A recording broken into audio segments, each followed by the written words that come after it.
मैं आयुषी आप सभी दर्शकों का अन्नदाता कार्यक्रम में स्वागत करती हूँ। त्याग और तपस्या का दूसरा नाम है किसान।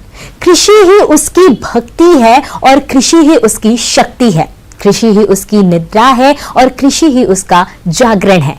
ऐसे ही भारतीय किसानों को खेतीबाड़ी से जुड़ी हुई बहुत सी नई लाभकारी जानकारियां देने के लिए हर रोज सुबह हम आपके साथ आते हैं। तो चलिए कार्यक्रम शुरू करने से पहले देखते हैं क्या है आज के अन्नदाता में। गाय भैंसों के बार बार ताव में आने की समस्या का समाधान। नेट हाउस में खीरा की उन्नत खेती करके ले अधिक पैदावार। हमारे राज्य के अधिकतर किसान भाई कृषि के साथ साथ पशुओं का पालन करते हैं और उनसे वो अच्छा लाभ भी प्राप्त करते हैं, लेकिन आमतौर पर गाय भैंसों के बार बार गर्मी में आने की समस्या देखने में आती है। तो यह समस्या पशुओं में क्यों आती है और इसका क्या समाधान है, इस बारे में बता रहे हैं बिरसा कृषि विश्वविद्यालय कांके रांची के पशु वैज्ञानिक डॉक्टर प्रवीण कुमार।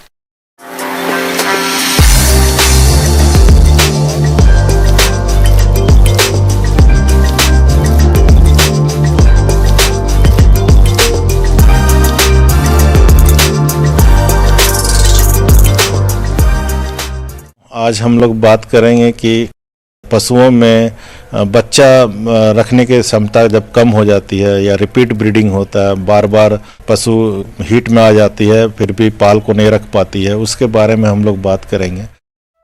प्रदेश में पशुओं के समय पर नहीं बयाने की समस्या आमतौर पर देखी जाती है। पशुपालक भाइयों, आपके पशु समय पर ही नहीं ब्याएंगे तो आपके द्वारा की गई सारी मेहनत बेकार चली जाएगी। तो सबसे पहले जानते हैं डेयरी पशुओं में गर्भधारण न करने और बार बार ताव में आने के कारणों के बारे में, जो इस प्रकार से हैं। पशुओं के संतुलित आहार में कमी, पशुओं में परजीवियों की समस्या, पशुओं का लंबे समय से बीमार होना, पशुओं का सही समय पर गर्भ धारण नहीं करवाना, पशु के प्रजनन अंगों में विकार होना, ऐसे कई कारण हैं जिससे पशु समय पर गर्भ धारण नहीं कर पाते, जिससे डेयरी व्यवसाय घाटे में चला जाता है।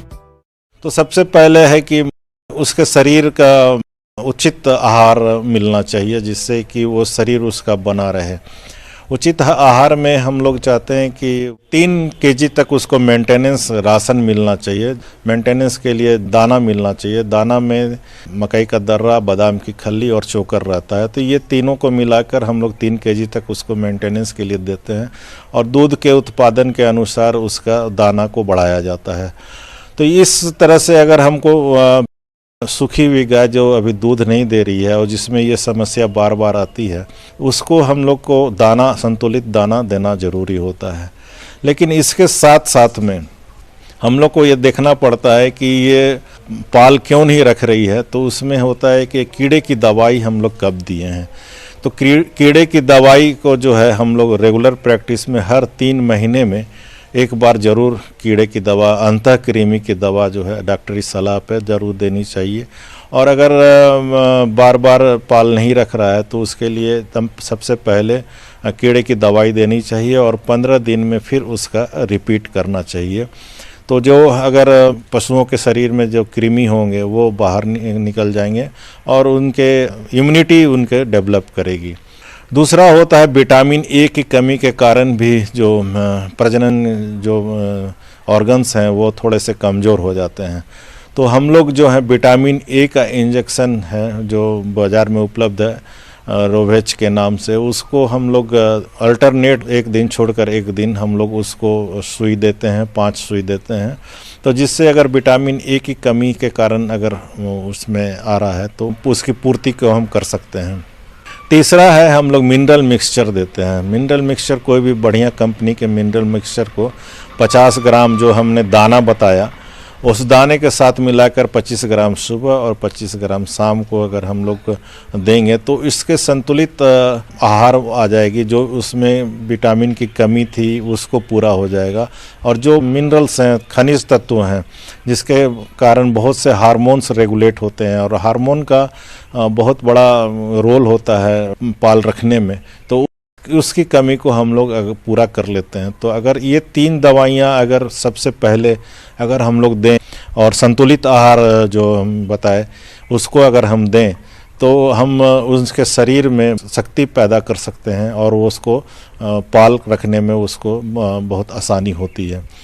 अगर इसके बाद भी अगर ये नहीं ठीक होता है तो डॉक्टरी सलाह देकर आपको बच्चेदानी में दवाई 3 दिन तक लेवोफ्लॉक्सासिन का डाली जाती है, जिससे कि उसमें अगर कोई बीमारी होगी तो वो बाहर निकल जाएगी। पशुपालक भाइयों, यदि आप अपने पशुओं का सही समय पर गर्भधारण करवाते हैं तो न केवल पशुओं को देखभाल के खर्चे से बच सकते हैं बल्कि इनसे अच्छी आय भी ले सकते हैं। एक चीज़ और पशुपालकों को ध्यान देने की आवश्यकता होती है कि बच्चा जब बढ़िया से हो जाए तो उसका झाड़ बढ़िया अपने तरह से गिर जाना चाहिए, उसमें हाथ नहीं लगाना चाहिए या घींच घांच नहीं करनी चाहिए। अगर बच्चा फंस गया है तो उचित डॉक्टरी सलाह लेकर उसको उचित तरीके से बाहर निकालें और उसके बाद दवा ज़रूर बच्चेदानी में डालें जिससे कि आगे इन्फेक्शन नहीं हो। ये एक बहुत बड़ा कारण होता है जिसके इन्फेक्शन रह जाती है, बीमारी अंदर रह जाती है और जिससे बच्चा पाल मवेशी लोग नहीं रख पाते हैं। तो ये बहुत ज़्यादा ध्यान रखने की आवश्यकता है कि बच्चे के लिए के होने के बाद किसी तरह के छेड़छाड़ गायों में या मवेशियों में नहीं करना चाहिए। धन्यवाद।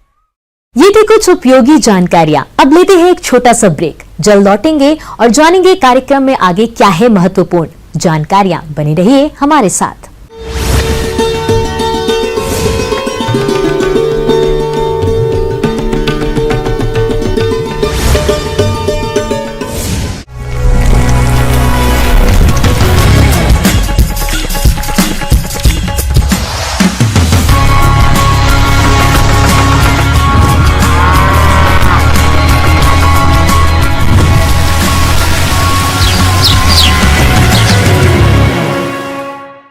ब्रेक के बाद आप सभी दर्शकों का स्वागत है। चलिए अब रुख करते हैं अगली कड़ी की ओर।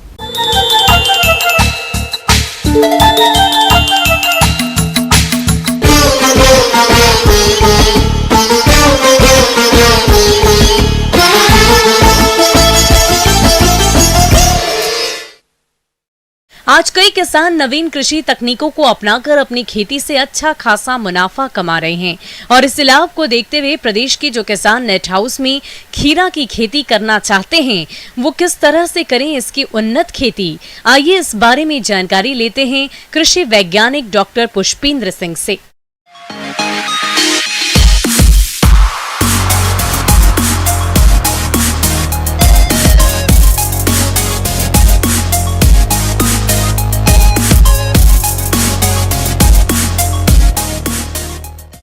सभी किसान भाइयों को जैसे पता है कि अभी नेट हाउस के अंदर खीरा लगाने का उचित समय है। सभी किसान भाइयों को ध्यान ये रखना है कि जो नेट हाउस जिसमें आप लगाने चाह रहे हैं, किसी प्रोटेक्टर से आप लगाना चाह रहे हैं, पहले उसकी आराम से रोटोवेटर कल्टीवेटर चला के जो मिट्टी है उसको एकदम भुरभुरी बना लेनी चाहिए।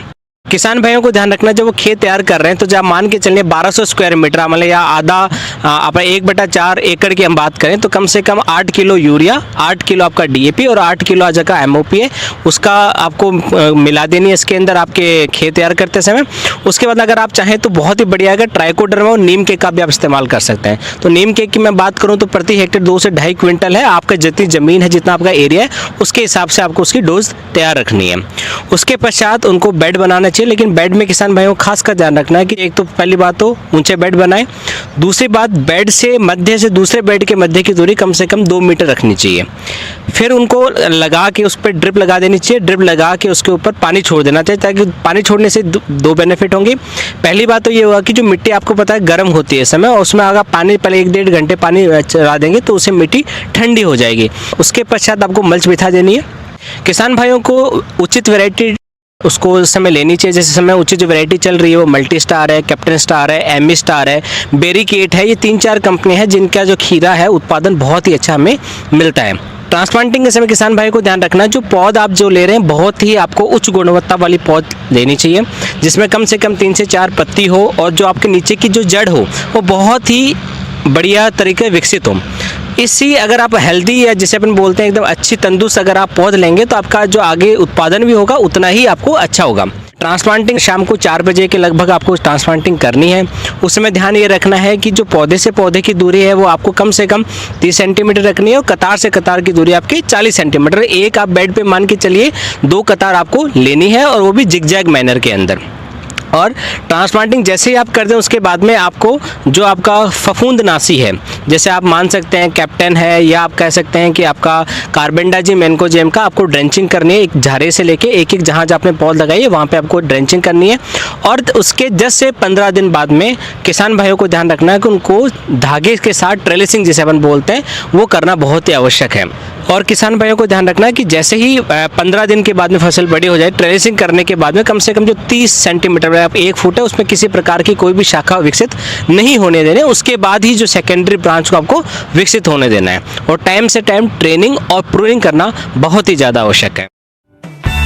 किसान भाइयों, खीरा की फसल से अधिक उपज तभी मिलेगी जब फसल की बढ़वार उचित होगी। तो इसके लिए किसान फसल में कौन कौन से पोषक तत्वों का प्रयोग कब और किस तरह करें, आइए जानते हैं।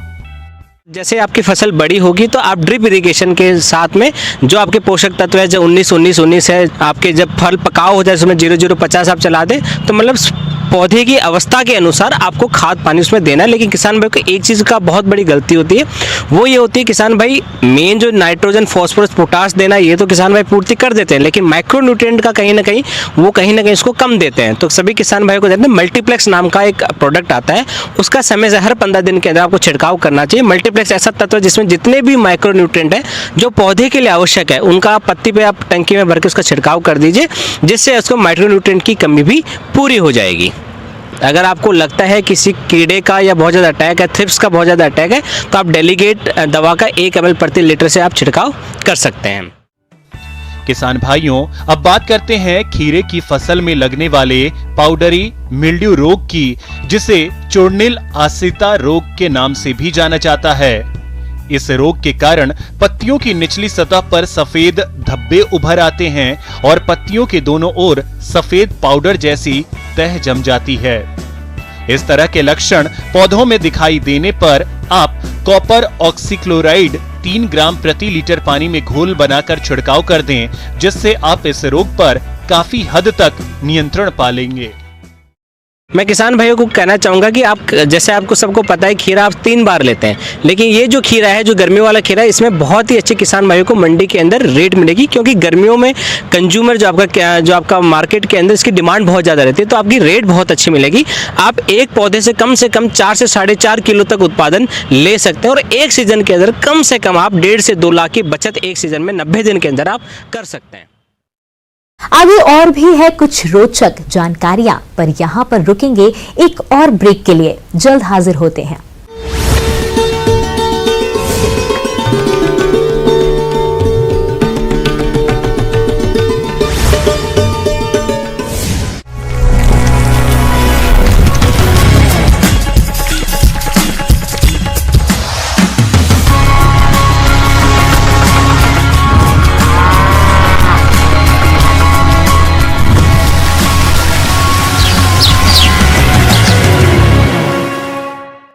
ब्रेक के बाद एक बार फिर से आप सभी दर्शकों का अन्नदाता कार्यक्रम में स्वागत है।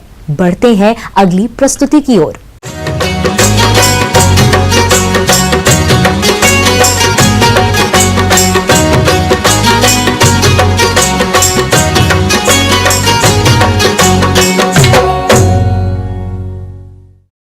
किसान भाइयों, टमाटर एक लोकप्रिय सब्जी है, इसलिए पूरे प्रदेश में इसकी खेती की जाती है। लेकिन इस फसल में कई तरह के रोगों का प्रकोप होता रहता है, जिसकी वजह से टमाटर का उत्पादन कम हो जाता है।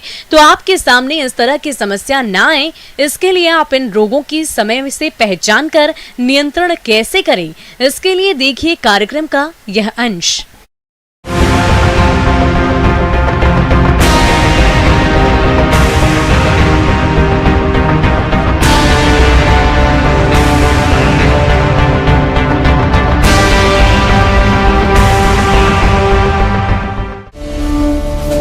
किसान भाइयों, टमाटर का उपयोग सब्जी, सलाद, अचार और अन्य कई व्यंजन बनाने में किया जाता है, जिसकी वजह से टमाटर की मांग वर्ष भर बाजार में बनी रहती है और हमारे अनेक किसान भाई टमाटर की खेती करके अच्छा लाभ कमाते हैं, लेकिन कभी कभी टमाटर की फसल में रोगों के प्रकोप से भारी नुकसान होता है। इसीलिए रोगों से फसल को बचाने के लिए उनकी रोकथाम के बारे में जानकारी होना आवश्यक है। इसी बात को ध्यान में रखते हुए सबसे पहले बात करते हैं टमाटर में लगने वाले फल सड़न रोग के बारे में। किसान भाइयों, इस रोग का संक्रमण अधिकतर बच्चे और हरे फलों पर दिखाई देता है। रोग से प्रभावित फलों पर हल्के या गहरे भूरे रंग के गोलाकार धब्बे चक्र के रूप में दिखाई देते हैं, जो हिरण की आंख की तरह लगते हैं। रोगग्रस्त फल अक्सर जमीन पर गिरकर सड़ जाते हैं और ये सड़े हुए फल रोगजनक और फफूंद की वृद्धि कर संक्रमण को और बढ़ाते हैं। इसीलिए समय रहते इस रोग का नियंत्रण करना जरूरी होता है। तो इसके नियंत्रण के लिए टमाटर के पौधों को लकड़ी या तार की सहायता से सीधा खड़ा करें। भूमि की सतह पर 15 से 20 सेंटीमीटर तक की पत्तियों को तोड़ दें। सिंचाई की उचित व्यवस्था कर अतिरिक्त पानी का निकास सुनिश्चित करें। इसके अलावा रोगग्रस्त फलों को तोड़कर नष्ट करें। किसान भाइयों, फल सड़न रोग के रासायनिक नियंत्रण के लिए मैंकोजेब या कॉपर ऑक्सीक्लोराइड दवा 2.5 ग्राम प्रति लीटर पानी के हिसाब से घोल बनाकर छिड़काव करें। टमाटर की फसल में लगने वाला दूसरा रोग है पछेती झुलसा रोग। किसान भाइयों, ये रोग फाइटोप्थोरा नामक रोग जनक फफूंद से होने वाला रोग है, जो कि टमाटर की फसल के लिए अत्यंत घातक होता है। अधिक नमी और कम तापमान होने पर यह रोग महामारी के रूप में फैलता है। शुरुआती लक्षण के रूप में पत्तों पर गहरे भूरे रंग के अनियमित आकार के धब्बे बनते हैं, जो बाद में आपस में मिलकर बड़े धब्बे गहरे काले रंग के बन जाते हैं। अनुकूल परिस्थितियों में संपूर्ण पत्तियां झुलसकर गहरे काले रंग की दिखाई देती हैं, जिसकी वजह से फसल को अधिक नुकसान होता है।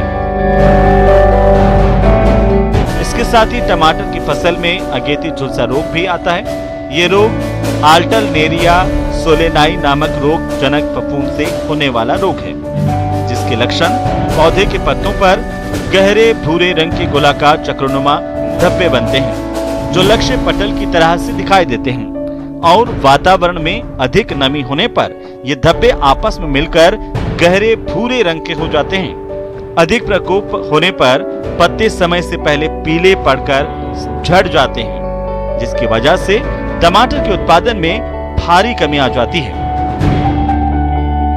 इसलिए आप अगेती और पछेती झुलसा रोग के नियंत्रण के लिए सबसे पहले उचित फसल चक्र अपनाएं। खड़ी फसल में इन रोगों का प्रकोप दिखाई देने पर रोगग्रस्त पौधों को उखाड़कर नष्ट करना चाहिए। फसल में उर्वरकों की संतुलित मात्रा का ही प्रयोग करें। फसल में आवश्यकता से अधिक सिंचाई ना करें और जल निकास की उचित व्यवस्था करनी चाहिए।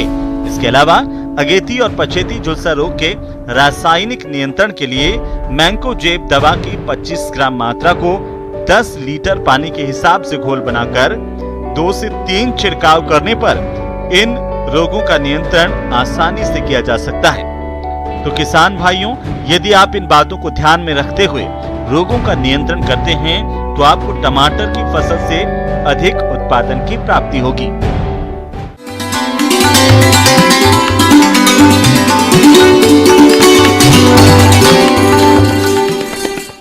अन्नदाता हेल्पलाइन निशुल्क फोन संपर्क सेवा के माध्यम से आपकी द्वारा पूछी गई समस्याओं में से एक या दो महत्वपूर्ण समस्याओं को हम अपने कार्यक्रम में शामिल करते हैं।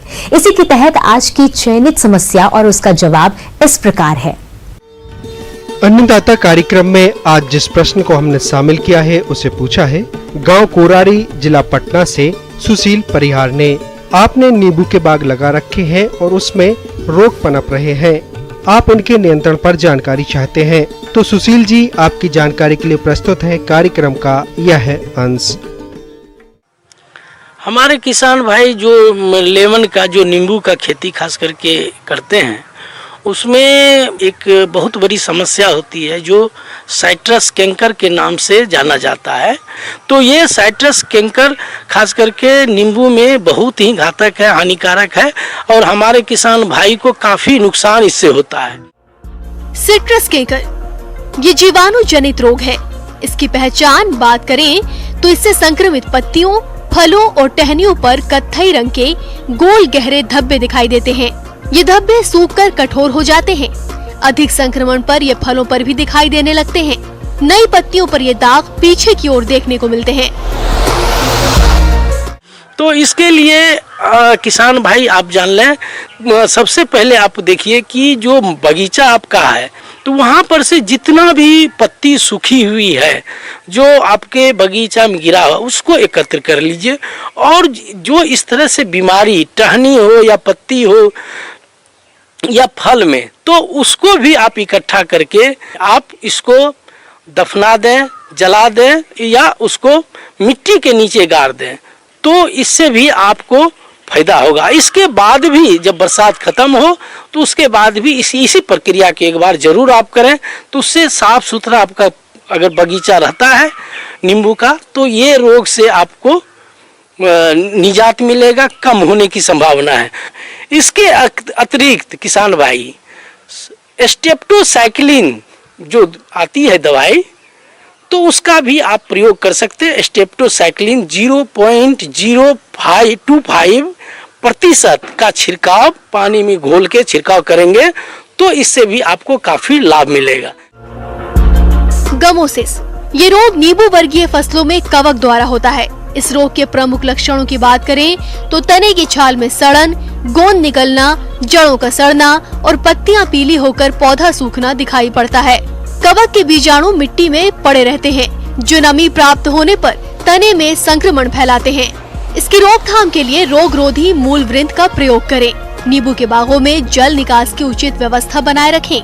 नींबू वर्गीय फसलों की अनियमित कटाई छटाई से बचें। रोग ग्रसित स्थान को चाकू से साफ कर रिडोमिल या फिर ट्राइकोडर्मा हर्जेनियम की 100 ग्राम मात्रा का लेप करें। उसके बाद अलसी का तेल चारों ओर लगाएं।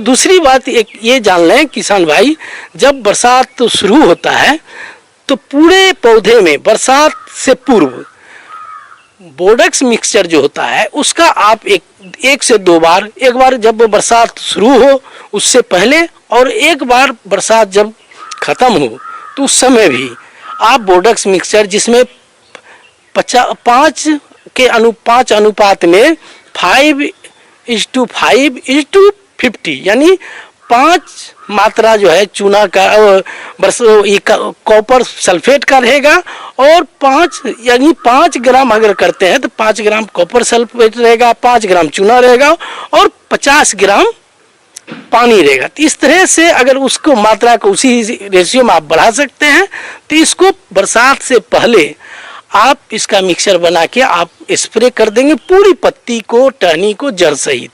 इसी प्रक्रिया को आप बरसात के बाद भी करेंगे तो इस रोग से आपको निजात मिलेगा। डायबेक रोग नींबू वर्गीय फसलों में इस रोग के फैलने के कई कारण हो सकते हैं, जैसे रोग कारक कवक द्वारा कीटों का संक्रमण, पोषक तत्वों का असंतुलन, वातावरण में बदलाव, शस्य क्रियाओं से छेड़छाड़, अनियमित छटाई, निराई गुड़ाई गहरी करना, नमी का अभाव आदि। इस रोग में पौधे की शाखा ऊपर से नीचे की ओर सूखना शुरू हो जाती है। रोगग्रस्त पौधे में फूल व फलन कम प्राप्त होता है। इसकी रोकथाम के लिए रोगग्रस्त शाखाओं को काटकर नष्ट कर देना चाहिए। कटे भागों पर बोर्डो मिश्रण का लेप करना चाहिए। जड़ों में गहराई से निराई ना करें। 15-15 दिन के अंतराल पर कॉपर ऑक्सीक्लोराइड की 2 ग्राम मात्रा को प्रति लीटर पानी में घोलकर छिड़काव करें।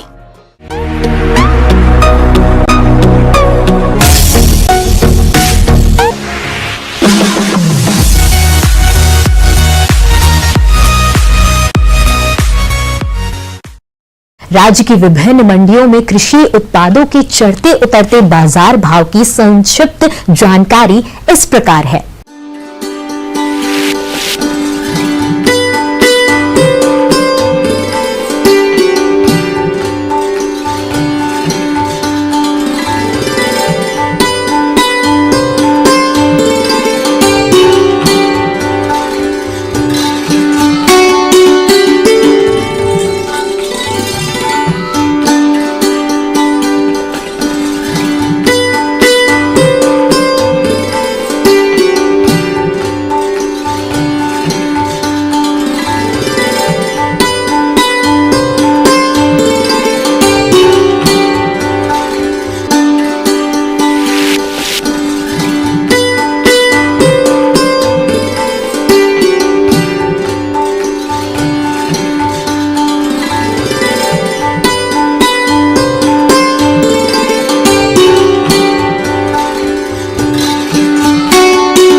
उम्मीद करते हैं कि आज का कार्यक्रम आप सभी दर्शकों के लिए उपयोगी रहा होगा। किसान भाइयों, अन्नदाता आपकी सेवा के लिए संकल्परत है और कृषि संबंधित समस्या एवं सुझावों के लिए आप हमें इस पते पर संपर्क कर सकते हैं।